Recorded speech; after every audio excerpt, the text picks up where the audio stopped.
Et ça permet de s'interroger sur justement qu'est-ce qu'une entreprise et de se dire peut-être qu'il faudrait justement définir en droit l'entreprise.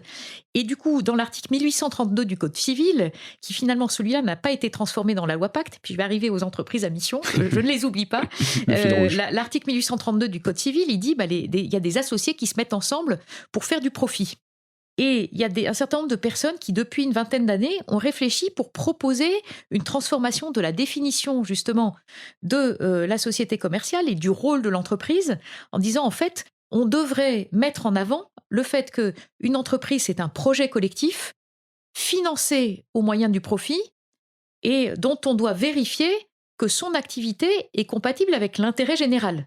Et on pourrait dire, aujourd'hui, si on s'intéresse aux frontières planétaires, sociales, environnementales, on devrait vérifier que l'activité de l'entreprise, elle, permet de respecter ces frontières planétaires. Une entreprise Voilà. doit contribuer à l'intérêt général ou peut Oui. contribuer à l'intérêt Alors général? voilà, alors du coup, et on retrouve la loi Pacte, parce que la loi Pacte, du coup, a fait, à mon avis, c'est une cote un peu mal taillée. C'est déjà, on dit dans l'article 1800, on a revu l'article 1833 du Code civil en disant que l'entreprise doit considérer les enjeux sociaux et environnementaux.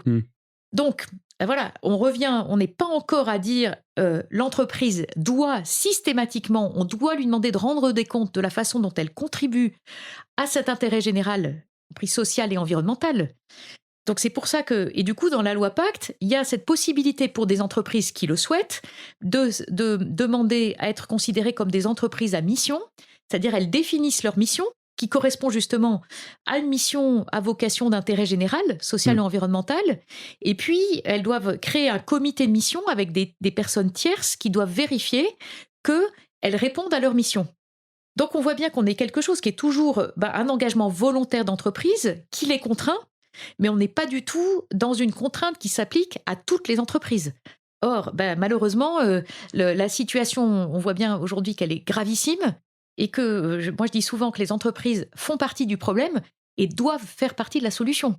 Et pour qu'elles fassent partie de la solution, il faut que ça soit pas seulement celle qui ait envie d'en faire partie, qui s'implique, et fortement, mais il faut que toutes les entreprises soient mises à contribution de manière, et donc ça veut dire harmoniser les règles du jeu.